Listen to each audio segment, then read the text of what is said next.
নমস্কাৰ বন্ধুসকল, কি খবৰ? ভালে আছে চবে ন? এয়া চাওক লেচাৰ গুটি এবাৰ কৈছিলোঁ না কমপ্লিট প্ৰচেছটো দেখাম বুলি কিনে। এয়া চাওক এনেকৈ মাটি আপোনাৰ প্ৰস্তুত কৰি লৈছোঁ, লৈ কিনে এইখিনিত এইবাৰ লেচৰা খেতি কৰিম। লেচৰা, এইটো আপোনাৰ লেচৰাৰ গুটি, এইটো আপোনাৰ এনেকৈ দিব লাগিব,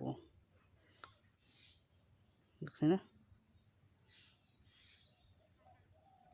এইটো আপোনাৰ লেচাৰ গুটি এনেকৈ দিলোঁ, দি কিনে মুঠতে আপোনালোকক ষ্টাৰ্টিঙৰ পৰা দেখাই দিম একদম কেনেকৈ কি কৰা যায় না কি কয়। এই যে চাওক, এটা দুটা তিনিটা কৰি দিয়া গৈছে।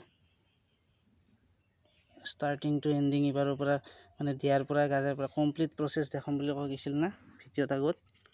তো এইবাৰ মানে কমপ্লিট প্ৰচেছটো এনেকৈ দেখাই দিম।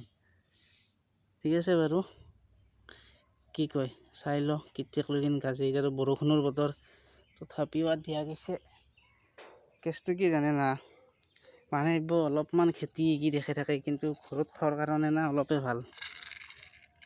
নিজৰ ঘৰৰ লোকেল খেতি, সাৰ চাৰ নিদিয়াকৈ অকল গোবৰ দিয়ক। মইতো কি দিছোঁ, ছাগালৰ লাত দিছোঁ, অকল সাৰ চাৰ নিদিয়াকৈ অলপ খেতি দিয়ক, বঢ়িয়া হয়।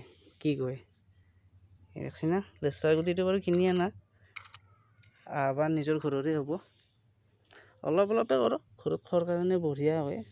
এনেকৈ গোটেই কমপ্লিট প্ৰচেছটো মই দেখাই দিছোঁ ন। তে মই বাকীখিনি দি লওঁ, নেক্সট আৰু যেতিয়া এইখিনি গজালি ওলাব তেতিয়া একবাৰ আপোনালোকক দেখাই দিম। কি কয়?